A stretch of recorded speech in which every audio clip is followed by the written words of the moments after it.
નમસ્કાર. ચલો આજે આપણે ગુજરાતના ખૂબ જ સમૃદ્ધ અને રંગીન આદિવાસી સમુદાયોની દુનિયામાં એક સફર કરીએ. આપણે એમની જીવંત સંસ્કૃતિ, એમની પરંપરાઓ અને એમની જીવનશૈલીને નજીકથી જાણીશું. આપણે એમના વિશ્વને વધુ સારી રીતે સમજી શકીએ. તો આપણી ચર્ચા શરૂ કરીએ એ પહેલાં એક ખૂબ જ પાયાનો સવાલ. આદિવાસી એટલે કોણ? આદિવાસી શબ્દનો સાચો અર્થ શું થાય? કારણ કે જો આ સમજાઈ ગયું ને તો જ આપણે એમની સાચી ઓળખ, એમનો ઇતિહાસ અને એમના સમૃદ્ધ વારસાને બરાબર સમજી શકીશું. તો ચાલો શરૂઆત કરીએ આપણા પહેલા વિભાગથી, આદિવાસીઓનો એક પરિચય. એમની વ્યાખ્યા શું છે? કઈ બાબતો એમને બીજા બધાથી અલગ પાડે છે અને એમની આગવી ઓળખ બનાવે છે? ચાલો આને જરા વિસ્તારથી સમજીએ. બંધારણની ભાષામાં કહીએ તો એમને અનુસૂચિત જનજાતિ તરીકે ઓળખવામાં આવે છે. આ એવા સમુદાયો છે જેમના રીતરિવાજો, જેમની રહેણીકરણી અને જેમની સાંસ્કૃતિક ઓળખ બિલકુલ અલગ છે. આ જ વિશિષ્ટતા એમને બીજા સામાજિક જૂથોથી જુદા પાડે છે. તો એમની મુખ્ય ખાસિયતો કઈ? જુઓ, સૌથી પહેલું તો પ્રકૃતિ સાથેનો એમનો અતૂટ નાતો. બીજું, તેઓ એકલા નહીં પણ આખા સમુદાયમાં એક કબીલા તરીકે રહે છે. એમની પરંપરાઓ પેઢીઓથી સચવાયેલી છે. એમની બોલીઓ પણ સાવ અલગ છે. અને હા, એમના કોઈપણ વિવાદના નિરાકરણ માટે એમનું પોતાનું જ એક પંચ હોય છે. આ બધું મળીને જ એમની આગવી ઓળખ બને. હવે આપણે વાત કરીશું એમના જીવનના સૌથી મહત્વના પાસાની, પ્રકૃતિ સાથેનું જીવન. આ સમુદાયો પ્રકૃતિ સાથે કેવી રીતે તાલમેલ સાધીને જીવતા હતા? એમની રોજીરોટી શેના પર નિર્ભર હતી? ચાલો જોઈએ. એમની આજીવિકાના મુખ્ય 4 આધારસ્તંભ હતા. પહેલું, જંગલમાંથી મળતી વસ્તુઓ ભેગી કરવી. બીજું, સ્થાનિક સ્તરે ખેતી કરવી. ત્રીજું, પશુપાલન કરવું. અને ચોથું, હાથથી સુંદર કલાકારીગરીની વસ્તુઓ બનાવવી. આ બતાવે છે કે તેઓ કેટલા સ્વાવલંબી અને કુશળ હતા. આ એક વાક્યમાં જ જાણે બધું જ આવી ગયું.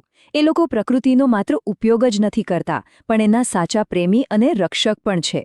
એમના જીવનમાં અને એમની માન્યતાઓમાં પ્રકૃતિ માટેનો આદર સ્પષ્ટપણે દેખાઈ આવે છે. અને આ જ સામાજિક અને આર્થિક પાયા પર એમની એક ખૂબ જ મજબૂત અને આગવી સાંસ્કૃતિક ઓળખ ઊભી થઈ છે.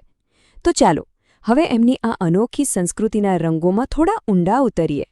એમની સંસ્કૃતિની પહેલી ઝલક તો એમના પહેરવેશમાં જ જોવા મળે છે. જુઓ, ગુજરાતના અલગ અલગ વિસ્તારોમાં એમના પોશાક પણ કેવા જુદા જુદા છે. જેમ કે ઉત્તર ગુજરાતમાં પુરુષો ધોતિયું, ખમીસ અને ફાળિયું પહેરે, તો સ્ત્રીઓ ઝુલડી પહેરે છે. એવી જ રીતે પૂર્વ અને દક્ષિણ ગુજરાતમાં પણ એમના આગવા પોશાક છે, જે એમની પ્રાદેશિક ઓળખને ઉજાગર કરે છે. પણ વાત ખાલી કપડાની નથી. એમની સંસ્કૃતિનો અસલી અવાજ તો એમની બોલીઓ, એમના સંગીતના સાધનો, એમના લયબદ્ધ નૃત્યો અને એમના જીવંત તહેવારોમાં સંભળાય છે. આ બધું જ એમના જીવનના આનંદ અને ઉત્સાહને વ્યક્ત કરે છે. આપણે પંચની વાત કરી હતી ને, તો આ પંચ વ્યવસ્થા એમના સમાજની કરોડરજ્જુ સમાન છે. આ પંચ જ એમના સામાજિક રિવાજો અને પરંપરાઓનું જતન કરે છે. આનાથી જ એમની સંસ્કૃતિ પેઢી દર પેઢી જીવંત રહે છે. કહેવાય છે ને કે પરિવર્તન એ સંસારનો નિયમ છે. તો આદિવાસી સમુદાયમાં પણ સમય સાથે ઘણું બધું બદલાયું છે. ચાલો હવે એમના પારંપરિક જીવન અને આધુનિક વિકાસ વચ્ચે આવેલા આ બદલાવ પર એક નજર નાખીએ. અહીંયા એક બહુ જ રસપ્રદ સરખામણી છે, પહેલા અને અત્યારની. એક સમયે જ્યાં ઝૂંપડા હતા ત્યાં આજે પાક્કા મકાનો જોવા મળે છે. જે સમાજ જંગલો પર નિર્ભર હતો ત્યાં આજે આધુનિક શિક્ષણ પહોંચી ગયું છે. પરંપરાગત પોશાકની જગ્યાએ હવે રોજિંદા જીવનમાં આધુનિક કપડાં આવી ગયા છે. અને આ બધાની સાથે સાથે એમનામાં એક નવી સામાજિક જાગૃતિ પણ આવી છે. ખરેખર કેટલો મોટો બદલાવ છે ને? પણ આમાં એક મજાની વાત એ છે કે ભલે રોજના જીવનમાં આધુનિક કપડાં આવી ગયા હોય, પણ જ્યારે કોઈ ખાસ તહેવાર કે પ્રસંગ હોય ત્યારે તેઓ ગર્વથી પોતાના એ જ પારંપરિક પોશાકમાં સજ્જ થાય છે. આ પરંપરા અને આધુનિકતાનું કેટલું સુંદર મિશ્રણ છે. અને હવે ચાલો આપણે આ ચર્ચાના સૌથી રંગીન અને જીવંત ભાગ તરફ આગળ વધીએ, એટલે કે ગુજરાતના પ્રખ્યાત આદિવાસી મેળાઓ, જે એમની સંસ્કૃતિનું જીવંત પ્રદર્શન છે. આ મેળા ખાલી મનોરંજન માટે નથી હોતા, એ તો આખા સમુદાયને ભેગા કરવાનું એક મોટું કેન્દ્ર છે. અહીં એમની પરંપરાઓ જીવંત થાય છે. એમના સંગીત અને નૃત્યને એક મંચ મળે છે. અને એટલે જ આજે આ મેળા આખા રાજ્યના લોકો માટે એક મોટું આકર્ષણ બન્યા છે. ટૂંકમાં કહીએ તો આ મેળા આદિવાસી સમાજની ઓળખ અને એમના ગૌરવની એક શક્તિશાળી અભિવ્યક્તિ છે. આ મેળાઓ જ એમના વારસાને સાચવીને નવી પેઢી સુધી પહોંચાડવાનું ખૂબ જ મહત્વનું કામ કરે છે. અને અંતે એક સવાલ જે આપણને સૌને વિચારતા કરી મૂકે. જેમ જેમ સમાજ આધુનિકતા તરફ આગળ વધી રહ્યો છે ત્યારે કોઈ પણ સમુદાય પોતાના સમૃદ્ધ વારસાને અને પરંપરાઓને જાળવી રાખીને વિકાસ સાથે તાલમેલ કેવી રીતે સાધી શકે? આ એક એવો પ્રશ્ન છે જેનો જવાબ આપણે સૌએ સાથે મળીને શોધવાનો છે. ચાલો આજે આપણે ગુજરાતના એકદમ રંગીન અને જીવંત આદિવાસી મેળાઓની દુનિયામાં એક સફર કરીએ. આ એવા મેળાઓ છે જ્યાં પરંપરા, સંગીત અને આખો સમુદાય જાણે એકસાથે ધબકતો હોય એવું લાગે છે. પણ સવાલ એ છે કે ગુજરાતની ધરતી પર ઉજવાતા આ જીવંત વારસાને આપણે ખરેખર કેટલું ઊંડાણથી જાણીએ છીએ? જુઓ, આ મેળાઓ છે ને એ ખાલી ઉત્સવ નથી, એ તો સદીઓ જૂની સંસ્કૃતિનો ધબકાર છે. તો ચાલો આજે એને જરા વધુ નજીકથી ઓળખીએ. તો આ આખી વાત સમજવા માટે આપણે શું શું જોઈશું? સૌથી પહેલાં ગુજરાતની આદિવાસી ઓળખ વિશે જાણીશું. પછી એમની સંસ્કૃતિનો ધબકાર ગણાતા ઉત્સવો પર નજર કરીશું.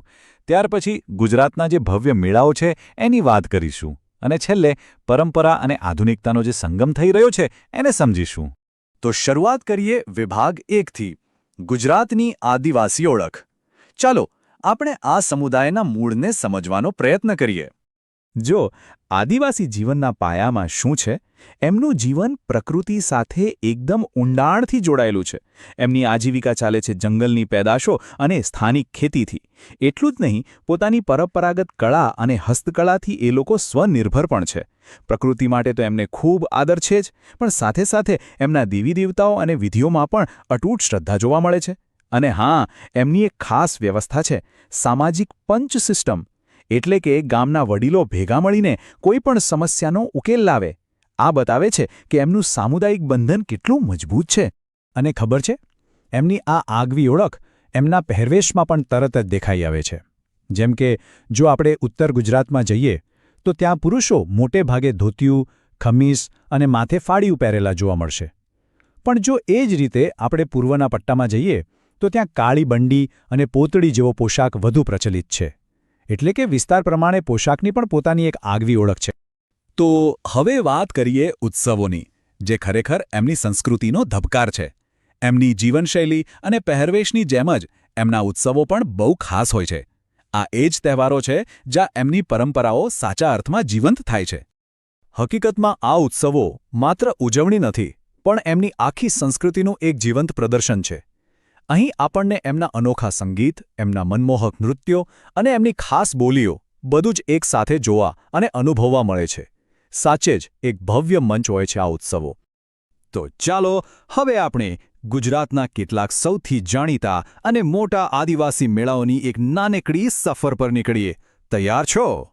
અને આ સફરમાં આપણું પહેલું અને સૌથી મુખ્ય મુકામ છે ડાંગ દરબાર. આ એક ઐતિહાસિક મેળો છે જે દર વર્ષે હોળીના તહેવાર દરમિયાન યોજાય છે. હવે ડાંગ દરબાર આટલો ખાસ કેમ છે? કારણ કે અહીં 3 વસ્તુઓનો અદ્ભુત સંગમ થાય છે. એક તો રાજવી પરંપરા, બીજું એમનું પરંપરાગત સંગીત અને વાદ્યો, અને ત્રીજું એમના ભવ્ય લોકનૃત્યો. પણ એની સૌથી અનોખી વાત એ છે કે અહીં આજે પણ આદિવાસી રાજાઓ અને જે નાયકો છે એમને સન્માનિત કરવાની પરંપરા જળવાઈ રહી છે. આ જ મેળાનું મુખ્ય આકર્ષણ છે, જે મોટી સંખ્યામાં લોકોને ખેંચી લાવે છે. ડાંગ દરબાર તો છે જ, પણ ગુજરાતમાં બીજા પણ ઘણા રસપ્રદ મેળા ભરાય છે. દાખલા તરીકે છોટાઉદેપુર જિલ્લામાં ક્વાંટનો મેળો ભરાય છે, જેના પિઠોરા ચિત્રો માટે બહુ જ પ્રખ્યાત છે. આ એક પ્રકારની ધાર્મિક વિધિ છે. પછી સાબરકાંઠા જિલ્લામાં ચિત્ર વિચિત્ર મેળો ભરાય છે. આ મેળાની વાત જ નિરાળી છે. અહીં એક તરફ યુવક યુવતીઓ જીવનસાથી પસંદ કરવા માટે ભેગા થાય છે, તો બીજી તરફ પોતાના પૂર્વજોને યાદ કરીને શોક વ્યક્ત કરવાની પણ એક પરંપરા છે. એટલે કે દરેક મેળાનું પોતાનું આગવું મહત્વ અને આકર્ષણ છે. તો આ તો થઈ પરંપરાની વાત, પણ હવે સમય બદલાયો છે. તો ચાલો હવે છેલ્લા વિભાગમાં એ જોઈએ કે પરંપરા અને આધુનિકતાનો આ સંગમ આદિવાસી સમાજમાં કેવા ફેરફારો લાવી રહ્યો છે. જુઓ, આ બદલાવ આપણને સ્પષ્ટપણે દેખાય છે. ભૂતકાળમાં જ્યાં ઝૂંપડા હતા, જ્યાં જીવન વનપેદાશો પર નિર્ભર હતું અને લોકો પરંપરાગત પહેરવેશમાં જોવા મળતા હતા, એની સરખામણીમાં આજે પાક્કા મકાનો છે, શિક્ષણનો વ્યાપ વધ્યો છે અને રોજિંદા જીવનમાં આધુનિક કપડાં સામાન્ય બની ગયા છે. આ બદલાવ પાછળ શિક્ષણ અને નવી ટેકનોલોજીનો મોટો હાથ છે. પણ સૌથી રસપ્રદ વાત એ છે કે આટલી આધુનિકતા અપનાવ્યા પછી પણ આ સમુદાય પોતાની મૂળ સાંસ્કૃતિક ઓળખને જાળવી રાખવા માટે પૂરો પ્રયત્ન કરી રહ્યો છે. અને આ પ્રયત્ન સૌથી વધુ ક્યાં દેખાય છે? એમના તહેવારો અને મેળાઓમાં. ત્યાં એ લોકો આજે પણ ગર્વભેર પોતાની પરંપરાઓને જીવંત રાખે છે. તો આ બધી વાત આપણને એક મોટા સવાલ પાસે લાવીને ઊભી રાખે છે. જેમ જેમ સમય સાથે પરંપરાઓ બદલાતી જાય છે, તેમ ભવિષ્યમાં આ જીવંત સાંસ્કૃતિક વારસો કેવું સ્વરૂપ લેશે? શું એ પોતાની આગવી ઓળખ જાળવી શકશે? આ એક એવો સવાલ છે જેના પર વિચારવું રહ્યું, અને કદાચ એનો જવાબ તો આવનારો સમય જ આપશે.